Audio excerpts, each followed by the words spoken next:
How to change the page margins in your Word. Hello everyone, and let's get started. Page margins refer to the blank space that surrounds the content on a page. In Microsoft Word or any other word processing software, page margins are the empty spaces between the edge of the page where the text or the other content begins.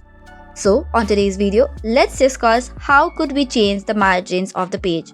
So first of all, open your Word. Click on any blank space or blank notepad. After that, you'll create a document. From the ribbon, select on Layout, and on the first option you have the page.